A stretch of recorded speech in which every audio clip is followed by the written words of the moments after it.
It's the Chronicles of a Gooner, the Arsenal podcast brought to you by AMS Media. And I'm delighted to be joined by a very special guest, but you're going to have to wait a few more seconds to find out who it is. We are back with our second stream of today. Lots to get through, lots to discuss, as there always is when it comes to Arsenal and the transfer market.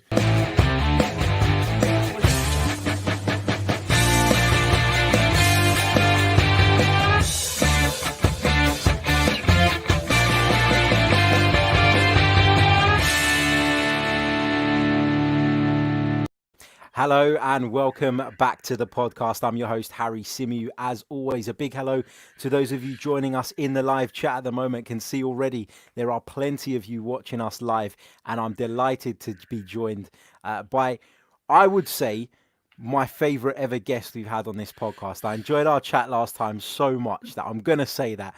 I'm going to upset some of the others, but Adrian Clarke, welcome back to the show. Wow, I've got a lot to live up to this evening, haven't I? But yeah, I'll take that. Thank you very much, Harry. Good to be back on the show. Great to have you back, my friend. It is absolutely our pleasure. We're delighted to have you back, to have your insight, to hear your opinions on the Arsenal, the club that we all love. As always, as I said right at the top of the stream, there is plenty to discuss. It's transfer silly season, as I like to call it. There are different rumours every day. It's very hard at times to pick out what is real and what is just, I guess, clickbait. So we're going to try our best to do that. We're going to try our very best to dissect the stories. And of course, we're interested to hear in what Adrian has to say on the matters. Now, Adrian, recently, Community Shield win, fantastic, having won the FA Cup, which kind of, I guess, salvaged a horrible season from an Arsenal perspective. We went out there at Wembley. Some of the players had just a day's training. We turned up against Liverpool. We put in a really, really positive defensive performance, I would say. Created a few chances as well in the first half. What did you make of it, and how much encouragement, in your opinion, should we take away from something like that? I don't think we should take too much from it because it was a friendly, really. I know that there was a trophy at stake, but I don't think either team was at full pelt. Liverpool, I felt, were a little bit sluggish, and I'm sure they'll sharpen up when the games start to really matter. But that aside, it was another really professional performance, wasn't it? I thought that Arsenal were really calm. I think that was the key takeaway for me. In possession, they were so calm and cool, and they didn't rush, and they weren't flustered. And look, we've all seen Arsenal against Liverpool matches where that hasn't been the case, haven't we? Where they've pressed us and we've given the ball away a lot. That didn't happen in the game. I thought, and just like the cup games, the semi-final, the final of the FA Cup, we were really well organised. And then on the transitions, really sharp. I thought every time we pinched the ball or every time we broke forward, we caused Liverpool problems. We've got the right players, I think, to play that way. So no, lots and lots of positives. Wouldn't get too carried away. We need to find, obviously, a different way of playing against other teams that aren't going to dominate us. But I'm sure we'll find out what Arteta's got planned on that very soon. Absolutely. Have you been surprised by what you've seen from Mikel Arteta so far? Because I think everybody had this preconception of Mikel Arteta that he was going to come in and, having worked under Pep Guardiola, it was going to be very much attack. And that's not been the case, has he? He's been very pragmatic. Were you expecting that from Mikel Arteta? I was, because he's an intelligent football man. He's a thoughtful coach, and you can't jump that far ahead. He would like to play that way. I'm sure he would like Arsenal to be playing in a swashbuckling, attack-minded manner a la Manchester City. I think that's the aim long term. But right now, he knows that that's not possible, not against high-level opponents. He realises there's another way that Arsenal are going to have to go out and win those games. And he's worked really hard on it. It's excellent. And what I love is that he's identified the obvious areas of weakness. In the big games, against the best sides, Arsenal have been vulnerable. They've been open. And he stopped that, hasn't he? He's found a system that works. It's fantastic. We became a bit of a laughing stock at the way we were trying to play out from the back under Unai Emery. He's improved that massively. And it's not by chance. It's really clever. The movement and the players is quite sophisticated, and it's allowing us to play out from the back better. And then those are all important transitions. It's such an important part of the modern game, especially when you don't dominate the ball. And he's worked very, very hard on making us better in those situations. So those three key areas were the first port of call. I'm looking forward to seeing what comes next, and I think there will be plenty more. Yeah, absolutely. And when you talk about the playing out from the back, I think with Unai Emery, it was like you said, it was a very different pattern of play, wasn't it? And with Mikel Arteta, he's happy for the sort of left-sided or right-sided centre-backs to pull out wide and still play these balls down the line. It looks as though there is no angle for those passes, but we keep doing it time and time again, and we've seen the joy from that. It's a very, as you said, very clever way of doing it, and it's working. Yeah, exactly. It was just a bit too predictable under Unai Emery in regards to everyone in their positions. Very static start. Right, let's play out from the back. Let's take a risk or two, and it backfired on occasion. We saw that, didn't we? But under Arteta, it's clever because I mean I'm sure you've seen it. But Maitland-Niles will basically just take up a position as a central midfielder. I mean, out of possession, he's a proper left wing back. But when we're playing out from the back, he just drops into the middle to give the back four, because that's what it turns into with Kieran Tierney as the left-sided defender. It gives them that extra outlet. So you've got four defenders spread out, including the keeper. So that's five players with three in front. You know, opposition teams have found it quite hard to pin us down the way that they used to. So yeah, I'd credit the coach for giving the players confidence, but also the structure to make it happen. We probably will concede the odd goal. I think I looked at the stats last season, right across the Premier League, and it still costs teams more goals than it does in terms of the goals that it creates. But and it will happen to Arsenal, I'm sure. But as we've seen in these big games, we're scoring goals that start with our goalkeeper, and that's, you know, it's really, really satisfying, I'd imagine, for Arteta and the coaching staff. Absolutely. It's always great to see something that they've obviously put so much work in actually paying off.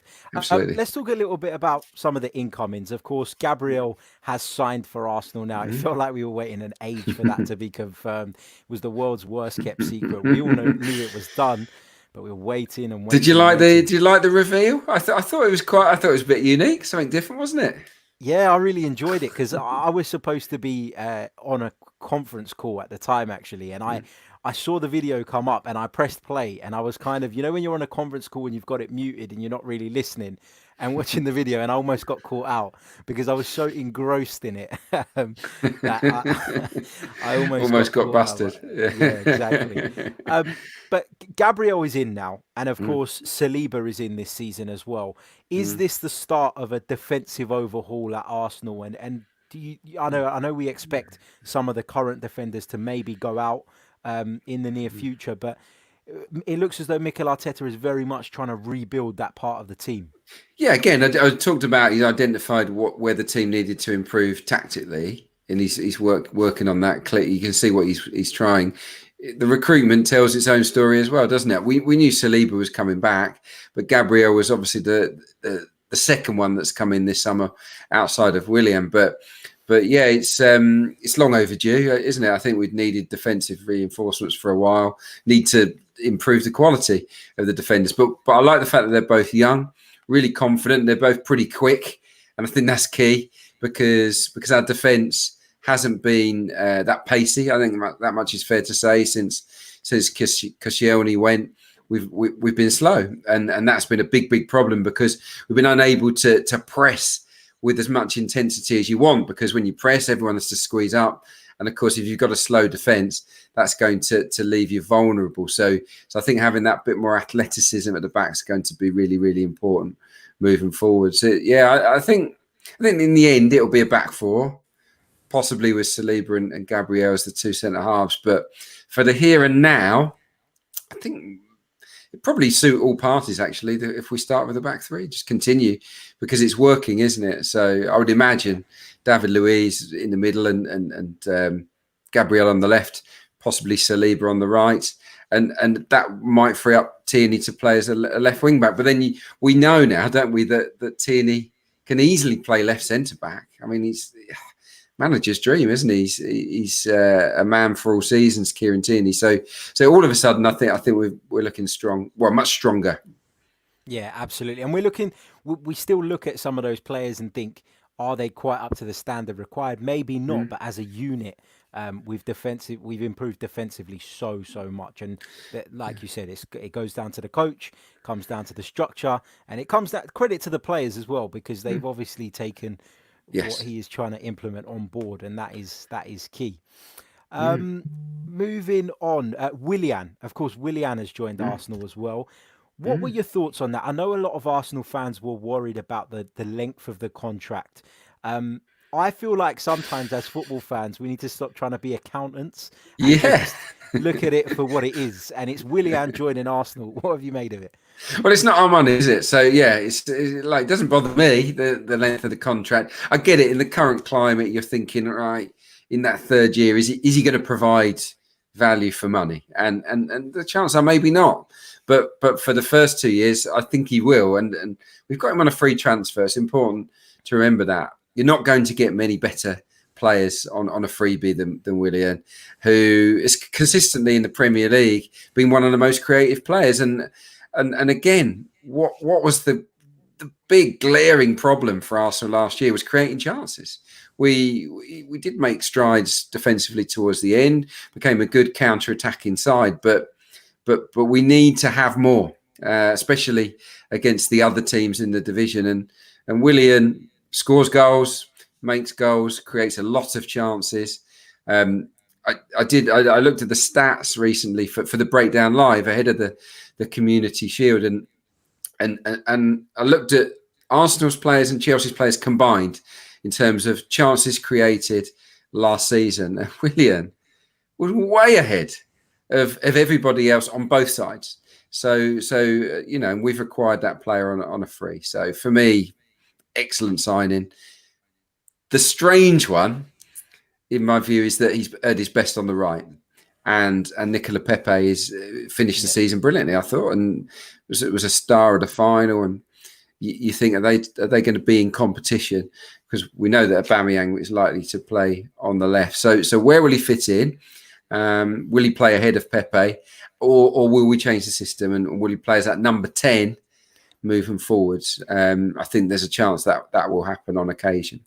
Yeah, I mean, my theory has kind of been why. Obviously, Willian was available on a free transfer. It was convenient given Yeah. the sort of circumstances at the moment. But I kind of had this theory that one of the reasons maybe Mikel Arteta has gone down the Willian route is because he does have that versatility to be able to, if you play him on the right, he can do it. If you need to put him in that hole, he can also do that. And I'm sure that you would also trust Willian to probably operate from the left as well. Yeah, So he he's a did. I very think I looked versatile. at it. Yeah, I looked at it last year. I think he had 5 games on the left for Chelsea, 5 in a kind of centralish position, but one of 2 players behind the striker, and then about the rest of his Premier League games, 18, 19, were on the right. So yeah, he prefers it there. What we could see, and don't rule this out, is Willian on the right and Pepe in support of the main striker, or even Pepe playing as a I don't know, a false 9 of sorts. We've seen Lacazette and Eddie Nketiah, even Joe Willock come off the bench and play as this sort of deep lying number 9. I wouldn't be surprised if Pepe is experimented with in certain games in that role. Yeah, absolutely. There is. It gives Mikel Arteta lots of flexibility, doesn't it? Having that sort of array of forward talent to select from. Another player that we haven't signed, but we're being heavily linked with, is Thomas Partey. It's being widely reported that he is Arsenal's priority transfer target this summer.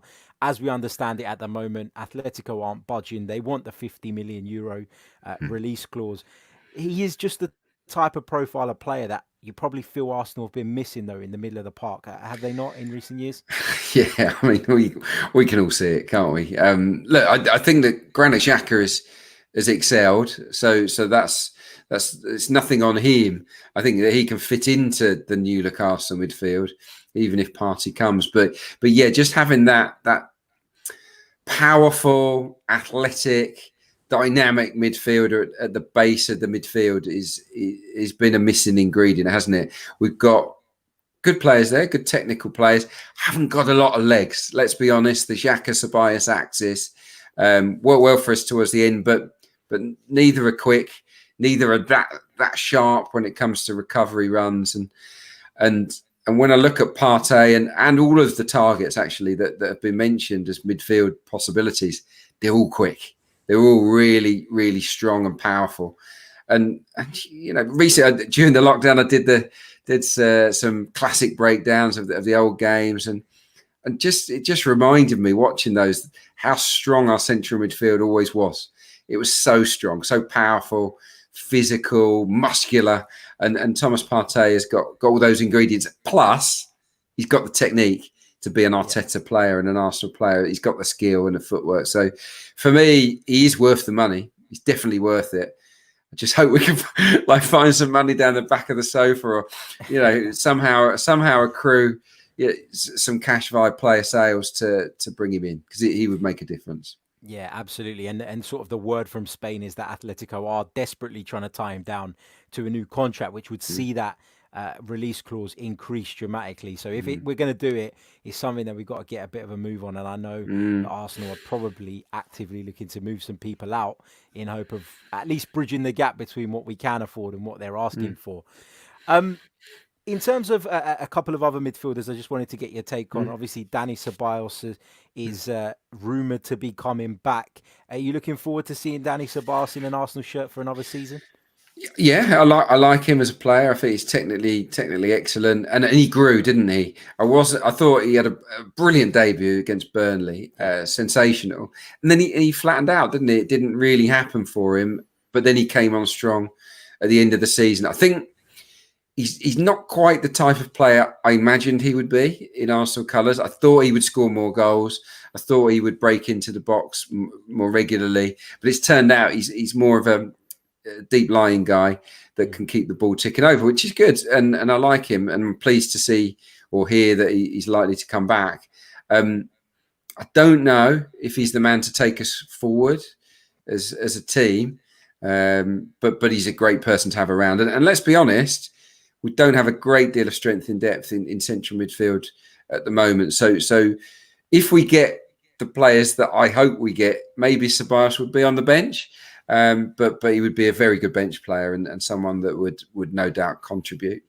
Yeah, and it feels like smart business. If Arsenal can secure it for another season on loan, that would be great. It would mean we're not shelling out an absolute fortune. Yeah, he's clearly gifted, but I think you expect more goals and more assists really from a player of his talent. Maybe that will come now that he feels more at home in the Premier League. I certainly hope so. But the issue about his athleticism is something that unfortunately he can't do anything about. I had it myself. I wasn't a powerful player.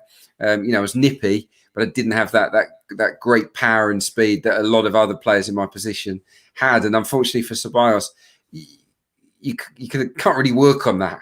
And these when Arsenal lose the ball, he just hasn't got that speed to get back in time, which is why I think he played a more restrained role where he stayed deep, and from that deeper position he could break up play really, really well. But in certain matches we want him more advanced, of course. Yeah, and I think we'll probably hopefully see a bit more of that, as you mentioned earlier, when we play against the so-called weaker sides and they come and they play with a low block. It automatically gives the likes of Ceballos freedom to get further up the field. Yeah. I mean, is there an argument when we talk about the sort of outputs in terms of his goals and assists that this current Mikel Arteta system is more built around allowing wing backs to push forward rather than the central midfielders, and that may have hindered him? Yeah, quite possibly. Yeah. I think that's not an unfair comment. In the current formation, they just sit, don't they? But I feel that's it's just he's working with the players that he's got at the moment, and he found a chemistry that worked in Xhaka and Ceballos, but because of their lack of speed, really, he made sure that they played deeper and they allowed the other players to go and attack when we turned the ball over or when we fed it into them. So yeah, I think if we had a couple more dynamic players in the middle of the park, we would see players in the same positions arriving in the box. And I just feel we'll score a lot more goals if we have a central midfielder that arrives in the box. Aaron Ramsey did it brilliantly for us over time, didn't he? Just causing chaos and dragging defenders with him, even if he didn't score himself. So yeah, I think it's important. But I don't know if Ceballos is the number one guy to do that. There's probably someone else you might be bringing up shortly that might well do that if we were able to sign him. May do indeed. Let's talk about a little bit about Matteo Guendouzi. He's a player who, we had all of this stuff that went on after the Brighton game. We kind of have heard that there'd been sort of a couple of disagreements with Mikel Arteta along the way, which resulted in him being sort of cast aside out into the cold. Mikel Arteta spoke about him. I guess he suggested that he'd be given another chance. I find it hard to believe that Mikel Arteta has done a complete U-turn on Matteo Guendouzi, and his comments about, what happened 2 weeks ago doesn't matter. That didn't quite wash with me. Am I being just a little bit sort of, I don't know, is it cynical? me? Or, yeah, am I being cynical? Or do you think it's Arsenal trying to not look desperate to move him on? Yeah. Look, maybe they are getting on fine. I genuinely don't know. I mean, I'm not at the club, not at the training ground, obviously at the moment. I don't know what's going on behind the scenes, but I don't imagine that anything greatly has changed. It looks to me he is one of the players that the manager has identified as being for sale, that we can bring in some cash to go and find reinforcements. I don't know whether it's football wise what he's seen there or attitude. Personally, I just feel that Arteta's big on discipline and he's big on trust. And I feel that somewhere along the line, whether it was something he did on the pitch or off the pitch, that trust has been lost from Arteta's side, and that's the reason he's been cast aside. And yeah, I think it would be daft to just tell the world that he's completely ostracised and we're desperate to get rid of him, because that would clearly lower the price. So yeah, I think the strategy right now, if I was in his shoes, I'd be doing that anyway. I'd be saying, no, he's part of our plans and we're looking to reintegrate him, blah, blah, blah. Everyone's got a fresh slate, just to make it look that we're not desperate. But yeah, I think you probably hit the nail on the head initially. Yeah, we'll have to see. Look, I hope he does come back into the side. I hope he does get back on track, because there were signs that he could turn into a really, really good player. He's not a bad player. He's not a bad player at all. But the bottom line is we've identified better players. And if it means we have to sell Guendouzi to get that player, then I think we have to do that. I don't think, given the current situation financially at the club, I don't think there's going to be a perfect world here. There's not going to be an ideal situation where we sign the players we want and we keep everybody that we want. There are going to be some good players, some players that might turn out to be absolute gems and kick on, maybe Serge Gnabry style, and come back to bite us. That might happen. But for the here and now, to bring in the players we need, then some are going to have to go. Yeah, agreed. Houssem Aouar is another player that Arsenal have been heavily linked with. Is he a player that you've seen much of? Because admittedly, I haven't seen a great deal of him. I love him. Yeah, I love him. He's the guy I was talking about. He is a box-to-box midfielder with real skill, electric turn of pace inside the opposition half. He can scamper away from players, and without the ball as well. What I noticed in the Champions League was how quick he was to go and close players down. And we know that Arteta wants to press. He wants to win the ball in really good areas. And I just think he's got it all, really, in terms of being able to get in the faces of opponents and win it, and then deliver the right passes, the right pieces of skill, even good finishes. I remember first seeing him against City last year in the Champions League, and they were brilliant. They beat City.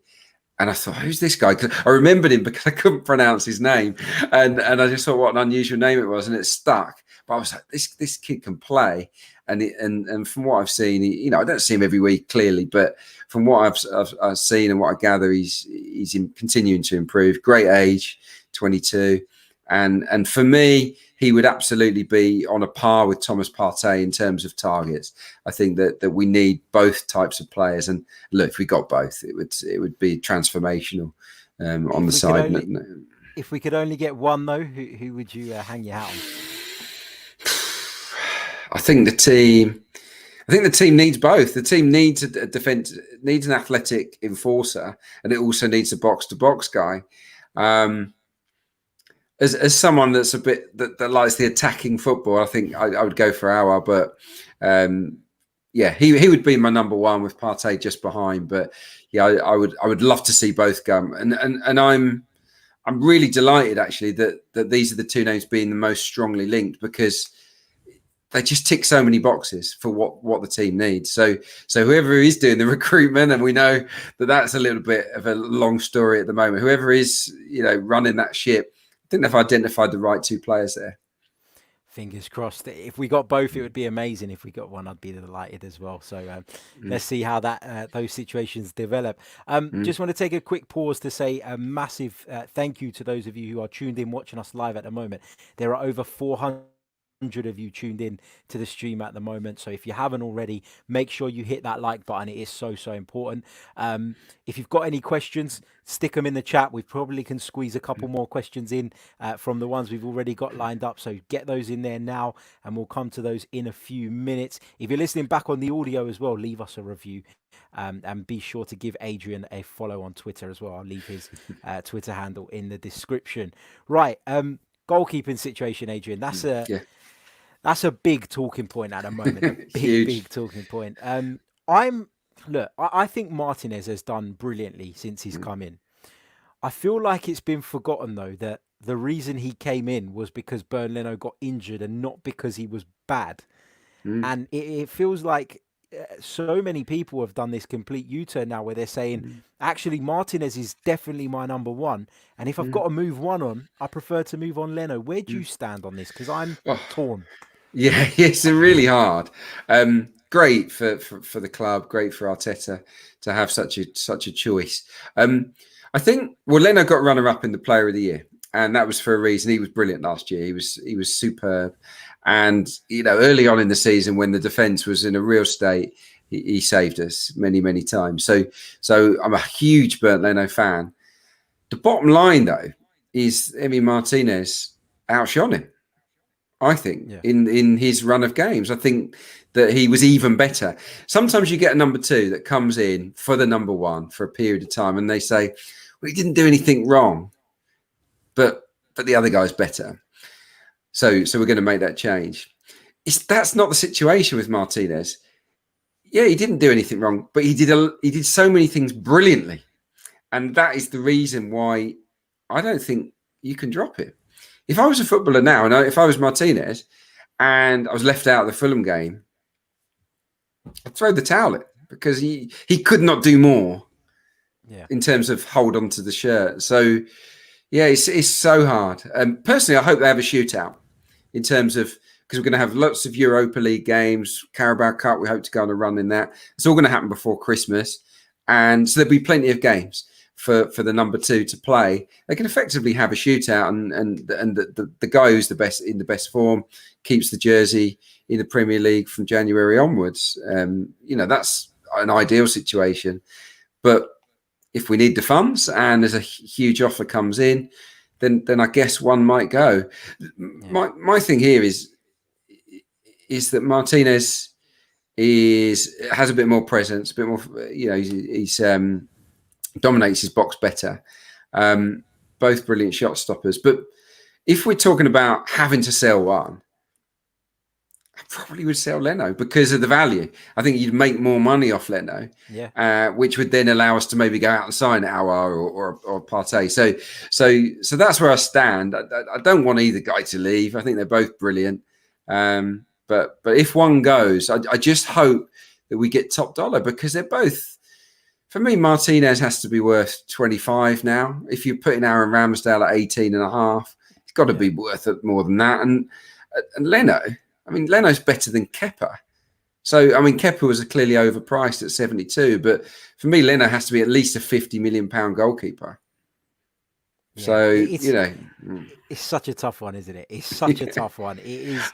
and there are people that say, Harry, that say, but we haven't seen Martinez in front of a crowd yet. And I get that. But I don't really think it matters.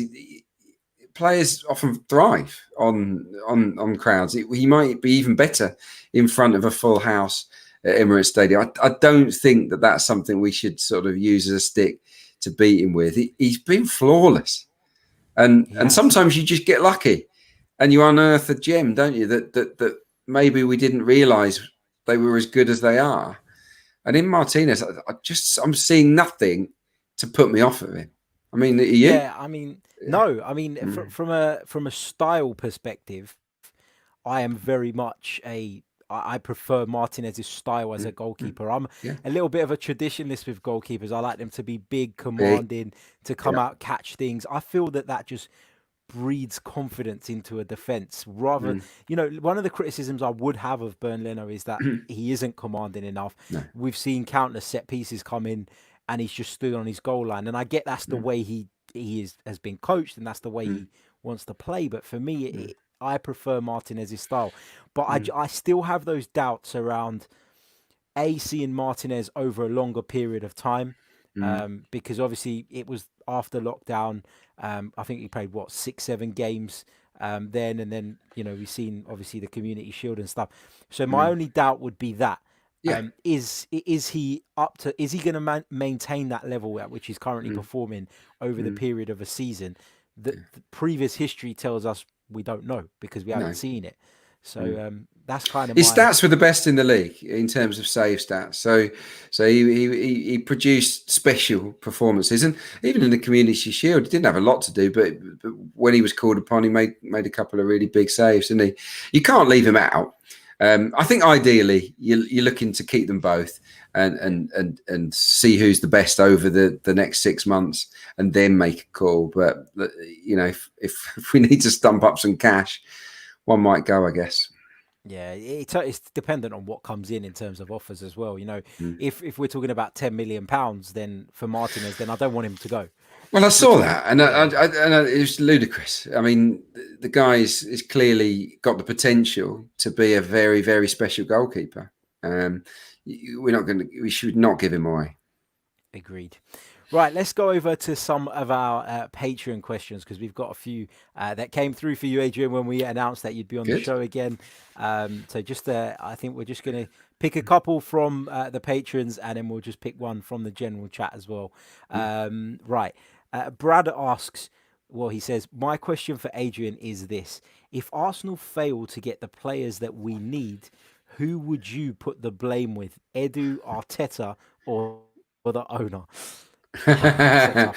Oh, cheers. Yeah, someone who does a bit of work for the club. Yeah, I can't really be too critical. I mean, it wouldn't be Arteta's fault, because it's not. I think we've seen already he's got great influence in terms of getting on the phone when you're allowed to contact these players, when you're allowed to talk to them. He'll get straight on the blower and persuade them. So I think Arteta would do all he can. But you would have to say that Edu, in his sort of enhanced role now, it's his responsibility, isn't it, to get these players in, really? Yeah. So yeah, I think it would fall on him. But then you have to look at the ownership and say, look, if Edu and Arteta are saying, look, just a little bit more money and we can get the players we need to kick on, and we believe they'll take us into the Champions League, and if they get a flat no on that, then that would be disappointing, wouldn't it? So I think it would be nice, wouldn't it, for the owners to show a bit of flexibility. But in the midst of all of this, and I'm no financial expert, I do realise that Arsenal are walking a tightrope in terms of financial fair play and what they're allowed to spend. Now, I think post-COVID, I would have thought everything would be lapsed a little bit in terms of spending restrictions, but we'll have to see. Personally, I think now's the time to strike when Arsenal, when clubs are tightening their belts. If we can flex our muscles, we can potentially get the kind of players that others might ordinarily be in for, but they're holding back from. So for me, I would like us to go big this summer, but yeah, maybe it won't happen. Yeah, we'll have to wait and see, of course. Mm. Next question is from Chris. He asks, is there any way back for Mesut Ozil, or is that the end of his Arsenal career? Well, without knowing the relationship between Arteta and him, it's hard to say. I've always been an Ozil fan, and I love his ability, but personally, I just feel that we've come to the end of the road, really, in terms of of what he can provide and where Arteta's taking the team. So look, if he's to stay, I would love to see him reintegrated into the squad and used. I'd love nothing more than that. But personally, I feel like a break would be the best for both parties, really, because Mesut can't be having much fun sitting on the sidelines watching the team, and having a player around the place that's feeling down is not great for the rest, because Mesut, I'm sure, is a very popular member of the dressing room. You don't want things to get unsavoury, do you? So yeah, look, if they can find a way to get Mesut a new club, a new challenge, that would probably be best for all parties. That is my honest opinion. But if tomorrow we hear Mikel Arteta says no, Mesut, I'm welcoming him back with open arms and he plays, I'll be delighted. I absolutely would. But in the current scenario, I think it's best to go.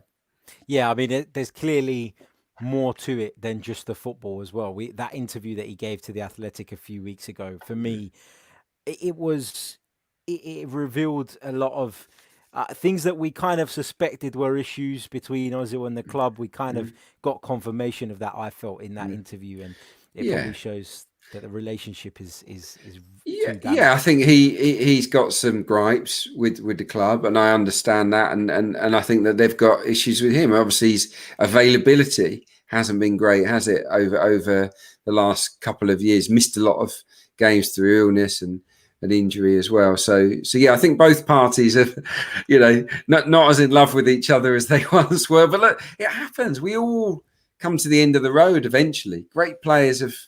Vieira was immense for us, but he wasn't really over the hill, and we sold him, and it Yeah. just happened because you have to make cold-hearted decisions sometimes for the benefit of the team moving forwards. And I just sense that he's not the future. Yeah, agreed. Just before we go to our final question for Adrian, guys, there are over 600 of you now tuned into this live stream, but we've only got 100 likes on YouTube. So if you haven't already, hit that like button. As I keep saying, it is so important for the channel and to get this video seen by as many people as possible. And Adrian is an excellent A-lister of a guest, and so we're keen to Well, I get don't that know out. about No, yeah, that. you are, my friend, you are. Right, final question. Just going to put it to you. This one comes Cool. from Nicholas. He asks, would you be looking to move on Lucas Torreira, given the reports that he's unsettled at Arsenal and would prefer a move back to Italy?